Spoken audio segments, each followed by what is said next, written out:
Anna's point of view. Tamang-tama nakakatapos ko palang ayusin ang mga damit ko sa drawer nang kumatok sa pintuan ng silid ko si Kathy, ang katulong na naghatid sa akin sa magiging kwarto ko. Yes, bakit Kathy? Ipinapatawag po kayo ni Sir Evan, Ma'am Anna. Nasa swimming pool po siya at naliligo. Agad nitong sagot sa akin. Okay, saglit lang at lalabas na ako. Nakangiting sagot ko naman sa kanya. Siya nga pala Kathy, huwag mo na akong tawaging ma'am dahil hindi naman ako isa sa mga amo mo eh. Katulad mo nagtatrabaho lang din ako sa bahay na to at sinasahuran nila. Kaya pareho lang tayo ng katayuan sa bahay na to. Pero parang nakakailang kung tatawagin lamang kita sa pangalan mo. Hindi ka kasi mukhang bodyguard ni Sir Evan. Mas mukha kang girlfriend niya kaysa bodyguard.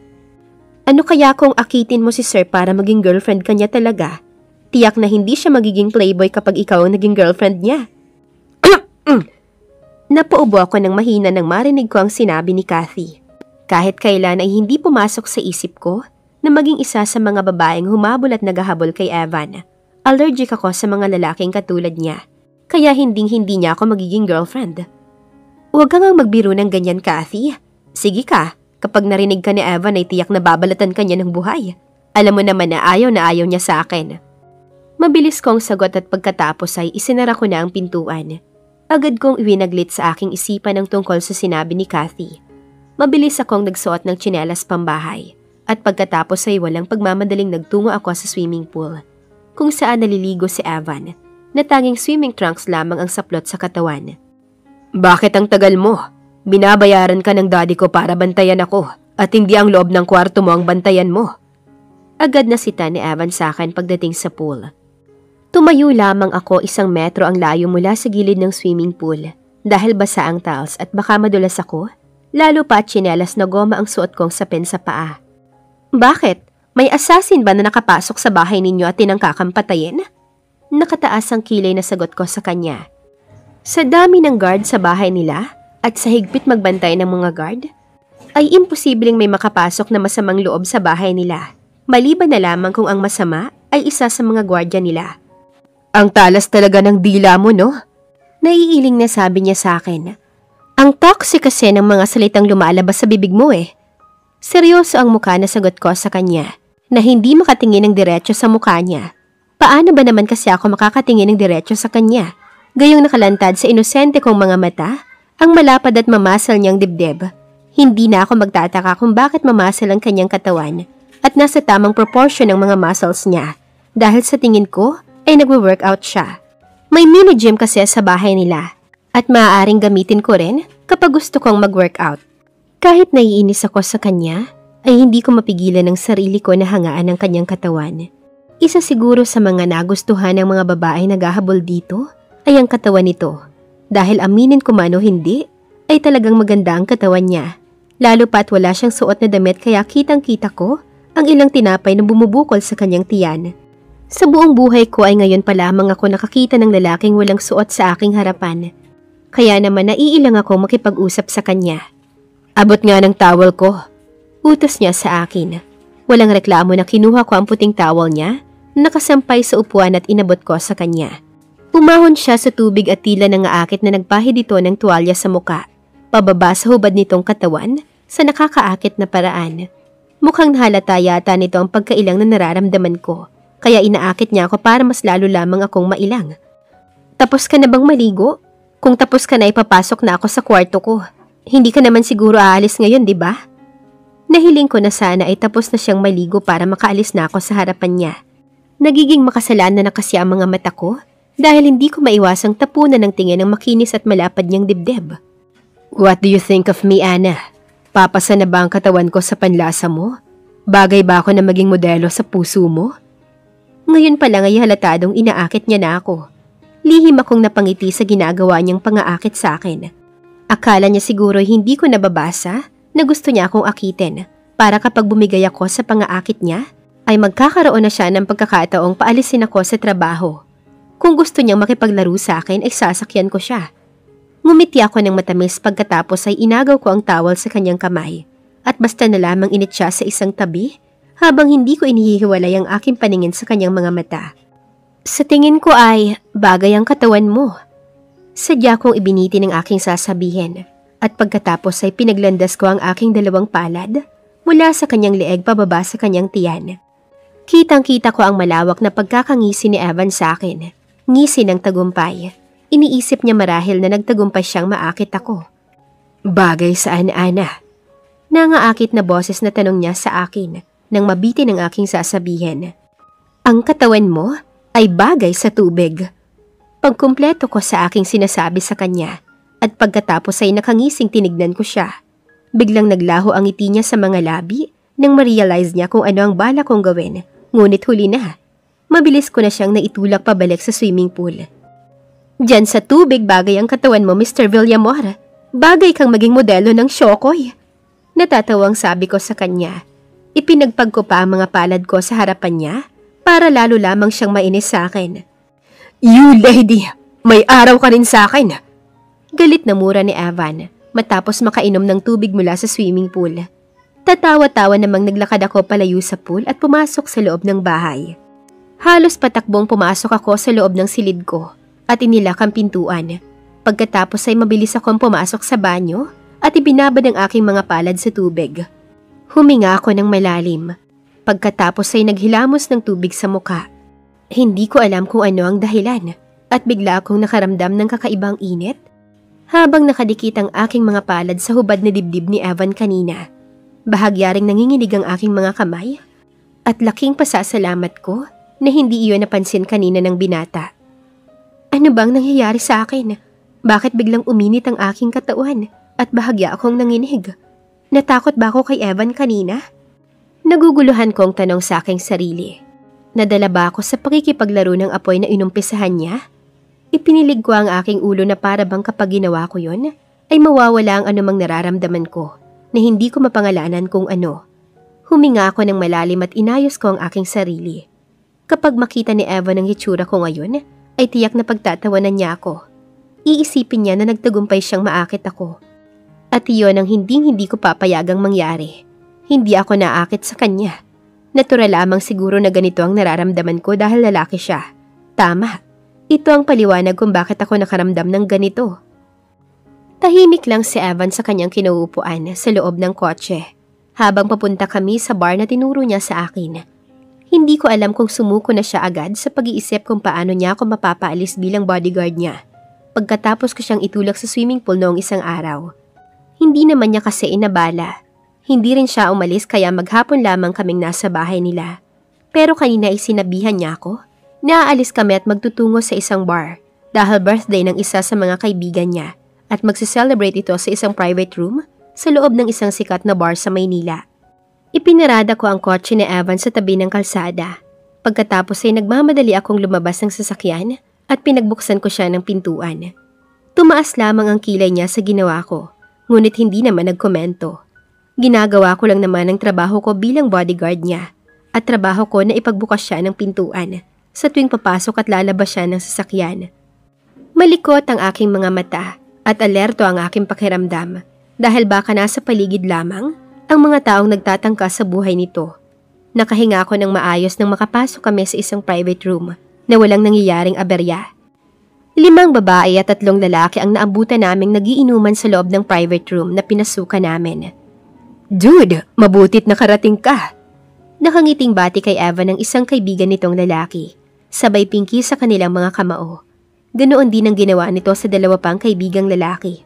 Samantalang halik sa pisngi naman, ang iginawad nito sa 4 na babaeng naroon, maliban na lamang sa isang babae na sa mismong mga labi ni Evan humalik. Tumaas ang kilay ko at bahagyang napailing.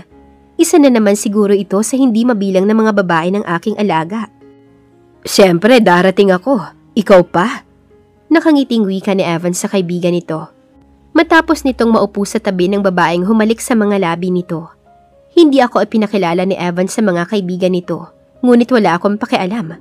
Hindi ko gusto ang mga hilatsa ng pagmumukha nila, kahit na mga disente naman silang tignan. Minabuti kong tumayo na lamang sa tabi ng pintuan habang nakatalikod sa kanila. Evan, hindi mo man lang ba ipapakilala sa amin ang magandang dalagang kasama mo? At bakit hindi mo man lang siya niyayang maupo katabi natin at uminom?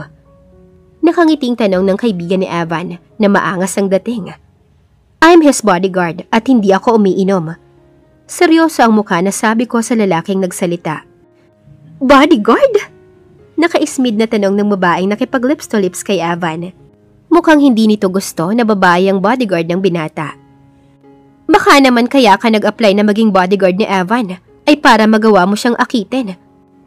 Hindi ako nag-apply bilang bodyguard niya, kundi napilitan lamang akong tanggapin ang trabahong ito. And for your information, hindi lahat ng babae ay katulad mo, miss. Mariing sagot ko sa kanya. Ano ang ibig mong sabihin? Na nakikipagkaibigan lamang ako kay Evan para magawa ko siyang akitin? Nanlalaki ang butas ng ilong na tanong niya sa akin. Talagang hindi niya trip ang mukha ko. Tila mainit kasi ang dugo niya sa akin. Well, the feeling is mutual. I also don't like her. Hindi ako ang nagsabi niyan, kundi ikaw. Abat! Come on, Trish. Huwag mong sirain ang gabi ni Dave. Birthday pa naman niya. Saway ng isa pang kaibigang lalaki ni Evan. Sa babaeng Trish pala ang pangalan, nang akmang magsasalita pa ito. Samantalang nakatingin lamang si Evan sa akin, habang nakikipagpalitan ako ng salita sa babaeng katabi nito. Hindi ko mabasa ang ekspresyon ng kanyang mukha dahil blanco iyon. Nakairap na sagot ni Trish, pagkatapos ay hinarap si Evan, at tila ito naglalambing na pusang sige ang kiskis sa braso nito sa braso ni Evan. Muli lamang akong tumalikod at hindi na lamang sila pinansin. Uminom ka naman kahit isang tagay lang, babe. Kausap sa akin ni Dave na mukhang tinamaan na ng alak na nainom. May dala itong isang baso ng alak at pilit na ipinapainom sa akin. Nasa trabaho ako kaya hindi ako pwedeng uminom. Maikli kong sagot sa kanya. Ako na ang bahala kay Evan. Hindi siya magagalit kahit na uminom ka pa ng alak. At kapag inalis ka niya sa trabaho, ay ako ang kukuha ng serbisyo mo. Nakaramdam ako ng pagkairita sa pamimilit niya sa akin. At nang hindi na ako makatiis sa pamimilit niya, ay hinawakan ko ang kamay niyang may hawak na isang baso ng alak at biglang binali ang braso niya. Sinabi ko nang hindi ako iinom dahil nasa trabaho ako, kaya bakit ba ang kulit mo? Nauubusan na ng pasensya na sabi ko kay Dave na kandangiwi sa sakit. Bumalik ka na lang sa upuan mo at... What the... Napamura ako nang marinig ko ang pagsarado ng pintuan at nang tumingin ako kay Evan, ay wala na ito sa dating kinauupuan. Hindi mo ako matatakasan ngayong gabi, Evan.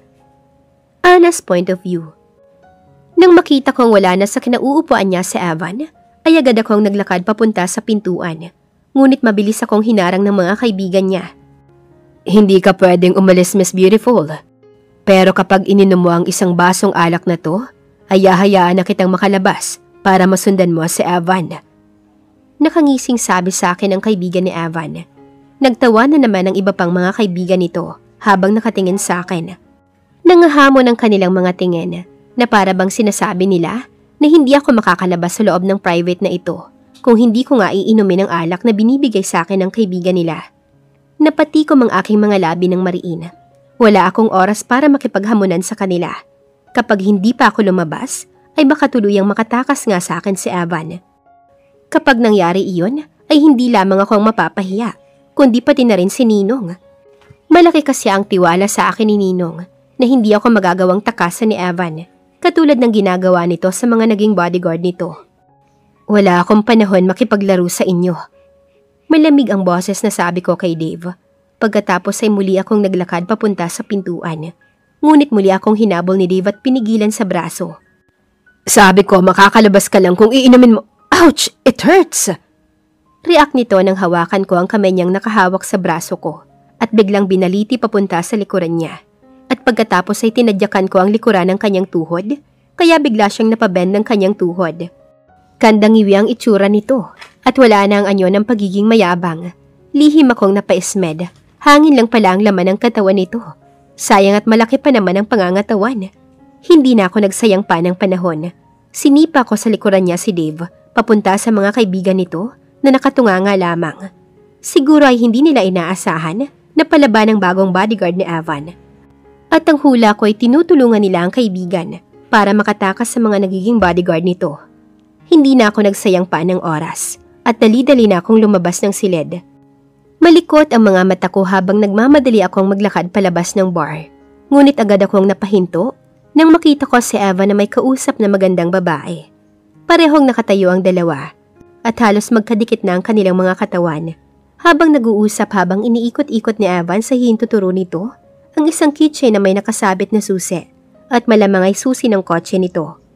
Nasa akin ang susi ng kotse niya at hindi ko alam na may spare key pala itong hawak. Ngiti-ngiti ang babae na tila ba siyang-siya ito sa kung anumang sinasabi rito ni Evan. Napaismid ako.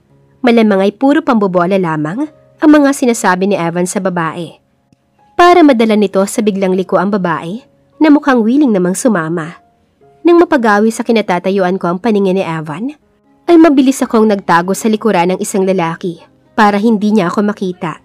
At nang tumalikod siya sa akin ay naglakad ako at nilampasan ko lamang sila. Siguradong masisiyahan ka sa pupuntahan natin. Narinig kong sabi ni Evan bago ako tuluyang nakalayo sa kanila. Alam kong maya-maya lamang ay dadalhin niya ang babae sa loob ng sasakyan. Kaya sa loob ng kotse na lamang ako maghihintay sa kanya. Pumasok ako sa kotse niya at naupo sa tabi ng driver's seat. Maya-maya pa nga ay nakita kong naglalakad na si Evan habang ka-holding hands ang babae ngayon lamang niya nakilala. Binuksan nito ang pintuan sa tabi ng driver's seat at walang kaalam-alam na nasa loob ako ng kotse. Oh! Nabiglang bulalas ni Evan. Nang pagbukas niya sa pintuan, ay nakita kong prenteng nakaupo sa loob ng kotse niya. Ang tagal mo namang dumating. Nangiinis ng ngiti ko sa kanya. Anong ginagawa mo rito? Hindi ba't nasa loob ka ng private room kasama ang mga kaibigan ko?